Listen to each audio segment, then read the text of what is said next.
இங்க இருக்கக்கூடிய இந்த அரங்கத்தில் இருக்கிறவங்க எல்லாரும் நெகிழ்ந்தாங்க. சில பேருக்கு ஆனந்த கண்ணீர். என் கண்களில் வந்தது இப்ப ஆனந்த கண்ணீர் தான். இங்க உறவுகள் எதற்காக என்ற தலைப்பில் 4 பேர் 4 விதமா பேசுனாங்க. மாமனார் ஒரு நார், நாத்தனார் ஒரு நார், கொழுந்தனார் ஒரு நார். இவர்களால் கல்யாணமாகக்கூடிய ஒரு பெண்ணோட வாழ்க்கை நார் நார் ஆகுதுன்னு இந்த பெண் நார் நாராக கிழித்தார். ஆனால் நான் இங்கே பார்த்தேன், கொழுந்தனார் எந்த அளவுக்கு உதவினார், நாத்தனார் எந்த அளவுக்கு உதவினார், மாமனார் எந்த அளவுக்கு உதவினார் என்பதை துளசியின் வாழ்க்கையை இங்கே பார்த்தேன். ஆக இந்த நாரை பார்க்கும்போது ஒரு ரோஜா பூவை பறிக்கிறோம், மல்லிகை பூவை பறிக்கிறோம். அந்த மல்லிகையும் ரோஜாவையும் கட்டுவதற்கு, மாலையாக கட்டுவதற்கு நார் தேவைப்படுகிறது. அதை போல ஒரு பெண்ணின் வாழ்க்கையை மாலையாக ஆக்குவதற்கு இந்த மாமனார், நாத்தனார், கொழுந்தனார் உறவுகள் தான் தேவை என்பதை இந்த மண் உணர்ந்து வைத்திருக்கின்ற காரணத்தால் தான் இப்படிப்பட்ட குடும்பமும் இந்த மண்ணிலே இருக்கிறது. இங்க நல்ல கணவன் நல்ல மனைவி இருந்தா கூட பரவாயில்ல, தன்னுடைய மனைவி கால் ஊனம், ஊனம் என்று சொல்லவே எனக்கு நாக்கு கூசுகிறது. ஆனால் தன் தாரத்தை பாரமாக நினைக்காமல், தாரத்தை நடக்க விடாமல் சுமந்து சென்றானே ஒரு கணவன். தங்கப்பதக்கம் படத்தில் தன் மனைவியை நடக்க முடியலன்னு அந்த சக்கர வண்டியில வச்சு நடிகர் தலைவர் சிவாஜி கணேசன் அவர்கள் KR விஜய் வைத்து தள்ளி கொண்டு பாடுவார். அத சினிமாவில் மட்டும்தான் பார்க்க முடியும், நிஜ வாழ்க்கையில பார்க்க முடியாதுன்னு நினைக்காதீங்க. நிஜத்திலும் இப்படிப்பட்ட உறவுகள் இருந்து கொண்டுதான் இருக்கிறது. இங்கே ஒரு பிரகாசத்தை பார்த்தேன்.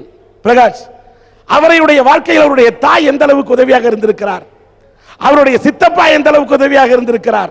நல்ல உறவுகள் சிலருடைய வாழ்க்கையில இருக்கிறது. சிலரோட வாழ்க்கையில மட்டும்தான் அங்க கண்ணீர் வடிச்சது அந்த பெண்மணி, கதர்னது அந்த அம்மா. கரெக்ட்.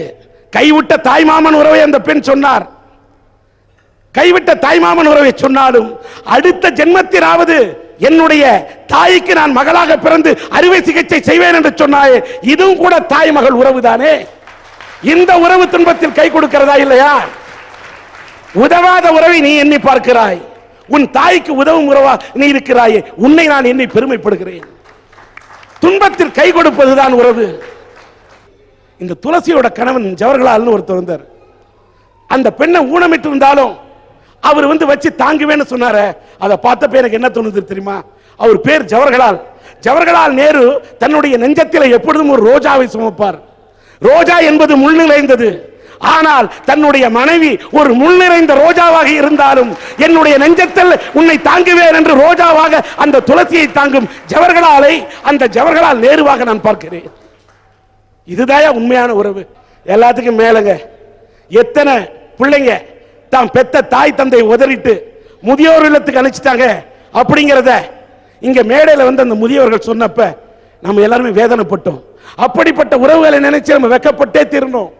ஆனால் அதை பார்க்கும்போது பிள்ளைகளே, உங்களை பெற்றெடுத்த தாய் தந்தையை உதறி விடாதீர்கள். தாய் இல்லாமல், வாய் இல்லாமல் மனிதனால் பேச முடியாது, தாய் இல்லாமல் உலகத்திலே பிறக்க முடியாது.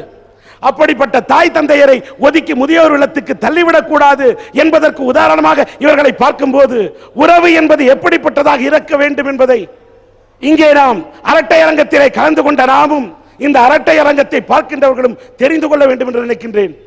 இங்கே கிருபா சொல்றாரு, ராமாயணத்தை பத்தி ஒரு உதாரணம் சொன்னாரு. சீதையை போய் ராமன் கடைசியில சந்தேகப்பட்டான்னு சொன்னாரு. ஒன்னே ஒன்னு சொல்றையா, இன்னைக்கு தன் கணவன் இருக்கும் இடம்தான் தனக்கு அயோத்தி என்று கணவன் படக்கூடிய கஷ்டத்திலும் நஷ்டத்திலும் துக்கத்திலும் என் கணவன் பக்கத்தில் தான் இருப்பேன் என்று சொல்லக்கூடிய நல்ல மனைவியும் இந்த உலகத்தில் இருக்கின்ற காரணத்தால் தான் இன்னைக்கு மழை பெஞ்சுக்கிட்டு இருக்கியா. இன்னைக்கு மழை பெய்யுது. ஏதோ கல்யாண வீட்டில் வந்தோம் பார்த்தோம், சித்தப்பா ஏ பெரியப்பா இன்னும் சொல்லிட்டு போறது உறவு இல்லை. கல்யாண வீட்டில் ஏன் தெரியுமா ஐயா மெய் எழுதுறாங்க? இந்த மெய்யான விஷயம் இந்த தமிழ்நாட்டில் இந்திய மண்ணில் தான் இருக்கு. உன் கல்யாணத்தப்ப நீ உன் வீட்டுக்கு அழைச்ச சொந்தக்காரங்க மொய் எழுதுனா அவங்க வீட்டு கல்யாணத்தப்ப நீ மொய் எழுதுற. வட்டியே இல்லாமல் கடன் கொடுப்பதை போன்று கரம் கொடுத்து உதவும் வழக்கம் இந்த நாட்டில் இருக்கு. அதுதான் உறவு. இங்க இவ்வளவு பேர் கஷ்டப்பட்டாங்கன்னு இவ்வளவு உதவிகளை அள்ளி வழங்கினீங்களே, இவங்களுக்கு அவங்களுக்கு என்னையா உறவு? மனித நேயம். போகும்போது யாரும் கொண்டு போறதுக்கு ஒண்ணுமே இல்லை. எல்லா மனிதனும் போகும்போது எதையும் கொண்டு போக முடியாது. போகும்போது புண்ணியத்தை மட்டும்தான் கொண்டு சொல்ல முடியும். அதனால கணவன் மனைவி உறவு என்றாலும், தாய்மாமன் உறவு என்றாலும், சித்தப்பன் பெரியப்பன் உறவு என்றாலும், மாமனார் நாத்தனார் கொழுந்தனார் என்று எந்த உறவாக இருந்தாலும் ஒவ்வொரு உறவிலும் ஒரு அர்த்தம் இருக்கு. நீங்க துன்பத்தில் அடுத்தவங்க கஷ்டப்படும் போது கை கொடுத்தாதான் உங்களுக்கு துன்பத்தில் நீங்க கஷ்டப்படும் போது அந்த உறவு கை கொடுக்க வரும். குழந்தைகளை, பள்ளிக்கூடத்து மாணவர்களை கண்டிக்கக்கூடிய ஆசிரியர் அன்பு கொண்டு திருத்த வேண்டுமா, இல்லை பெரும்பால் தான் அடிக்க வேண்டுமா என்று இந்த வாதாட போகின்றார்கள். குழந்தைகளை கண்டிக்க அவர்களை அன்பு கொண்டு திருத்துவதா என்று வாதாட இவர்களும், இல்லை பெரும்பால் அடித்தான் திருத்த வேண்டும் என்று வாதாட. ஆறு தனக்காக ஓடுவதில்லை, மரம் தனக்காக பழுப்பதில்லை, ஆசிரியர் தமக்காக வாழ்வதில்லை. எதைய விதைக்கிறோமோ அதையத்தான் அறுவடை செய்ய முடியும். அன்பை விதைச்சா அன்பை அறுவடை செய்யலாம்.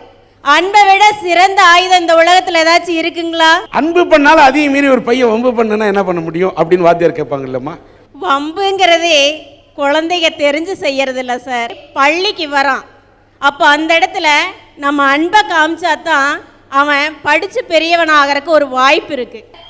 ஒரு குறிப்பிட்ட அளவு வரைக்கும் அன்பை காட்டலாம், அதுக்கப்புறம் பெரும்பால தான் அடிக்கணும். எதுக்கும் ஒரு லிமிட் இருக்குல்ல. நம்ம நாட்டுக்கு சுதந்திரமே அன்பாலையும் அகிம்சையாலையும் தான் காந்தியடிகள் வாங்கி கொடுத்தார். நீங்க சொன்ன அதே காந்திஜி தான் நாட்டில் பிரச்சனை வரும்போது தற்காப்புக்காக ஆயுதத்தை ஏந்திரத்துல தப்பே இல்லைன்னு சொல்லியிருக்கார். உலகிலேயே ஆயுத பலம் வாய்ந்த நாடு எது தெரியுமா? அமெரிக்கா. அந்த அமெரிக்காவே வல்லரசா இருக்கிற அமெரிக்கா குழந்தைகளை அடிக்க கூடாதுன்னு சட்டம் போட்டிருக்கு. அதே மாதிரிதான் வளர்ந்த நாடு ஜப்பானும் அந்த நாட்டுல 15 நாளைக்கு முன்னாடி குழந்தைங்க குறும்பு செஞ்சா அடிக்கலான்னு தான் சட்டம் போட்டு கம்ப்யூட்டர்ல பாடம் படிச்சுட்டு இருக்கிறான். சவுதி அரேபியாவும் நல்ல நாடுதான். அங்க குற்றங்களுக்கு கொடுக்கக்கூடிய தண்டனைகள் அதிகம், அதனால அங்க குற்றங்கள் கம்மியா இருக்கு. சவுதி அரேபியா மன்னராட்சி நாடு, நம்ம இந்தியா ஜனநாயக நாடு. பைபிள்லயே சொல்லி இருக்கு சார், பெரும்பை கையில் ஆளாதவன் சிறந்த தந்தை ஆக முடியாதுன்னு. அதே பைபிள்ல தான் சொல்லி இருக்கு, ஒரு கன்னத்தில் அறைந்தால் மறு கன்னத்தை காட்டு. ஐயோ, நீங்க ஒண்ணு தப்பா புரிஞ்சிட்டு இருக்கிறீங்க. நாங்க ஒண்ணு மாணவர்களை வலிக்கணுங்கிறதுக்காக அடிக்கிறது இல்ல, அவங்க முன்னேறணுங்கிறதுக்காக திருத்தறதுக்காக தான் அடிக்கிறோம். ஊனப்படுத்துறதுக்காக இல்ல, ஊக்கப்படுத்துறதுக்காக மட்டும்தான் அடிக்கிறோம். அக்கா நான் சொல்றேன், மாணவங்கிறவன் ஒரு தீக்குச்சி, அவனை பத்த வச்ச பத்திப்பேன், அவனை விளக்கு எறியும் பயன்படுத்தல, ஒரு கூரை எறி வைக்கவும் பயன்படுத்தல. நமக்கு தேவை என்ன? விளக்கு எறியதான் பயன்படுத்தணும். தம்பி, நீ சொல்றது உண்மைதான். தப்பு செய்யற மாணவனை கண்டிக்கலாங்கிறது நான் சொல்லல, அந்த காலத்திலேயே சொல்லியிருக்கு. என்ன தெரியுமா? சாமம், பேதம், தானம், தண்டனை. சாமம்னா என்ன உனக்கு தெரியுமா? சாமம்னா உன்னால முடியும் ஊக்கப்படுத்துறது. பேதம்னா அவன் பாரு முன்னேறிட்டான்னு உன்னையும் அவனையும் கம்பாரிசன் பண்ணி முன்னேற வைக்கிறது. அதே தானம்னா நீ இந்த மாதிரி முன்னேறினா உனக்கு இந்த மாதிரி பரிசு தரேன்னு சொல்றது. இந்த மூணுலயும் ஒருத்தர் சரிப்பட்டு வெளினா நாலாவதா பெரம்புங்கிறது தண்டத்தை எடுன்னு அப்பவே சொல்லியிருக்கு. இத பாருங்கண்ணா, ஒரு மாசத்துக்கு முன்னாடி செய்தித்தாள்ல வந்துச்சுன்னா ஆசிரியர் அடிச்சதுனால மனநோயாளி ஆயிட்டா. இதுக்கு என்ன சொல்றீங்க நீங்க? ஆனா இங்க இருக்கிற எல்லாரும் அட்மிஷன் டைம்ல சிட்டான ஸ்கூல்ல தானே கொண்டு சேர்த்துறாங்க. ஒரு கல்வியாண்டுல அந்த ஸ்கூல் ஒரு நோட்டீஸ் விடுது. அதுல என்னென்ன சொல்றான்னு தெரியுமாங்க? என்னோட ஸ்கூல்ல அறிவியல் லேப் இருக்கு, கம்ப்யூட்டர் லேப் இருக்கு, அது இருக்கு, இது இருக்கு, திறமையான ஆசிரியர் இருக்காங்க, அன்பான ஆசிரியர் இருக்காங்க. ஆனா ஒண்ணு மட்டும் சொல்றது இல்லைங்கண்ணா. என்ன தெரியுமாங்கண்ணா? எங்க மாணவர்களை பெரும்பாலும் அடிக்கிறதுனால ஆசிரியருக்க சொல்றதே இல்லைங்கண்ணா. தப்பு செய்யற மாணவனை தண்டிக்கலான்னு எல்லாத்துக்கும் தெரியும். இதெல்லாம் எழுதப்படாத சட்டமாப்பா. அந்த பையன் என்ன சொல்றாருன்னா, பள்ளிக்கூடத்துல அது இருக்குது இது இருக்குன்னு எல்லாத்தையுமே கூப்பிட்டு விளம்பரம் கொடுத்து சேர்க்க சொல்றாங்களே, ஆசிரியர்கள் பெரும்போட இருக்காங்கன்னு சொல்லி விளம்பரம் கொடுக்கலன்னு சொல்றாரு. தான் முடிச்ச முயலுக்கு 3 கால் நிக்கிறவன் அவனை என்ன சொன்னாலும் திருத்தவே முடியாது. அடிச்சா தான் சார் திருந்துவான். இந்தியாவிலே வச்சு பெரிய ஜெயில் எதுங்கண்ணா? திகார் ஜெயிலு தானுங்க. ஆமா. அந்த திகார் ஜெயிலிங் கூட குற்றவாளிகளை என்ன பண்ணுவாங்க தெரியுமா? யோகா போன்ற கலையெல்லாம் சொல்லி அன்பால திருத்துவாங்கண்ணா. அவன் குற்றவாளியா இருக்கிறது இல்லை, வெளியே வரும்போது பட்டதாரியா வர்றாங்கண்ணா. அந்த குற்றவாளி இங்கே திருத்துறீங்களா? ஏன் மாணவர் நாங்கள் என்ன குற்றவாளிங்களா? நாங்கள் மாணவர்கள், எங்களை அன்பாலே சொன்னா போதுங்கண்ணா. இப்போ ஒரு அறிஞர் சொன்னாரு, நண்பனை காட்டு உன்னை காட்டுகின்றேன்னு. இப்போ நான் சொல்றேன், உங்க ஆசிரியர் காட்டுங்க, உங்களை பத்தி நான் சொல்றேன். ஒரு லட்சியவாதியை உருவாக்குறது ஆசிரியர் தான், ஒரு தீவிரவாதியை உருவாக்குறது ஆசிரியர் தான். அது ரெண்டுமே ஒரு வகுப்பு கரையில தான் உருவாகுது. அது லட்சியவாதியா தான் நாம போகணும், தீவிரவாதியா இல்லை. எந்த ஆசிரியருமே கிளாஸ்க்குள்ள வரும்போது இவன் கையால் உடைக்கணும்டா, இவன் கால் உடைக்கணும்டா, இவனை வெட்டி போடான்டான்னு சொல்லி எந்த ஆசிரியருமே உள்ள வர்றதில்ல. ஏன், உனக்கு அவருக்கு என்ன வாக்கிய வரப்பு சண்டையா, இல்ல பங்காளி தகராறா? எதுக்கு ஏன் அடிக்கிறாரு? நீங்க நல்லா இருக்கணும் தாங்க ஏன் அடிக்கிறாரு. நான் சொல்றேன், ஒன்று கேட்டுக்கோ. 1ஆம் வகுப்புலேருந்து 12ஆம் வகுப்பு வரைக்கும் ஒரு பையன் ஒழுக்காத்மா தான் படிச்சுட்டு வர்றான். காரணம் என்ன? அங்கே அவனை அடிச்சு வளர்த்தங்காடி ஸ்கூலில். அதே பையன் 12வது முடிச்சு காலேஜ் போகணுன்னே ஃபர்ஸ்ட் அவரே கட்டடிக்கிறானே, அவன் என்ன பண்றது? நீங்களே சொல்லி புட்டீங்கண்ணா. 1ஆம் கிளாஸ்ல இருந்து அவன் 12ஆம் கிளாஸ் வரைக்கும் அடி வாங்குறதுனால அமைதியே இருக்கிறானு, அதே காலேஜ் போன கட்டடிச்சிடுறானு.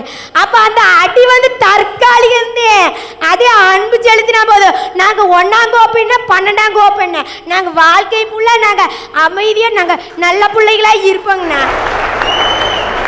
ஸ்கூல் வாத்தியார் மட்டும் இல்ல, காலேஜ் வாத்தியார் மோர்கொண்டு பசங்களை அடிச்சு தான் திருத்தோனே. அவியலுமே காலேஜ் வர்ற பசங்களா இருந்தாலுமே பேரம் எடுத்தாதான் வேலைக்காகு. ஏன்னா நீங்க காலேஜ் முடிச்சுட்டு போனோன்னு ஒரு கம்பெனியில் போய் வேலை செய்யறீங்க, அங்கே மேனேஜரும் பெரம்பு குச்சி தான் வச்சுட்டு இருக்கோன்னு மாட்டு இருக்குது. அதுக்கடுத்தது நீங்க கல்யாணம் பண்ணுவீங்க, உங்க சம்சாரம் இருக்கிறாங்களோ அவங்களும் பெரம்பு தான் வைக்கணும் மாட்டு இருக்குதுங்கண்ணா. இதுக்கு என்ன அவங்க, நான் 8ஆம் கிளாஸ் படிக்கும் போது கணக்கில் 8 மார்க் தான் வாங்குவேன். அந்த 8 மார்க் வாங்கிட்டு இருக்கும்போது எங்க வாத்தியார் அன்பா தான் சொன்னார், கண்ணா ஒழுக்கமா படிடா, வாழ்க்கையில் நல்லா இருப்பான்னு அன்பா தான் சொன்னார். நான் கேட்டனா கேட்கலையா, அவர் கிடக்கிறாரு அப்படின்னு சொல்லி விட்டு போட்டேன். 2ஆம் நாள் என்ன அன்பா சொன்னா நான் கேட்கல. அப்புறம் 4 வெளுப்புனாரு. அப்ப படிக்க ஆரம்பிச்சிருந்தான். கணக்கில் படிச்ச மேக்ஸ் எல்லாத்துலயும் படின்னு படிச்சு இன்னைக்கு பிசிஏ வரைக்கும் படிக்கிறேன்னா அதுக்கு காரணம் யாரு? எங்க கணக்கு வாத்தியார் 8ஆம் வகுப்புல அடிச்சு வளர்த்ததுனால தம்பி. அதைத்தான் சொல்றேன், அன்புன்னு சொல்லிட்டு இருந்தா வேலைக்கு ஆகாதுங்கண்ணா, அடிச்சாதான் திருந்துவான். ஏனுங்கண்ணா நீங்க அடிக்கணும்னு சொல்றீங்களா? அடிக்கிற ஆசிரியர் வந்தா நாங்க எப்படி தெரியுமா நடந்துப்போம், இப்படி கை கட்டி இருப்போங்கண்ணா. அதே அவர் போயிட்டாருண்ணா, டன்னுக்கா அப்படியே ஆட்டம் பாடுவாங்கண்ணா.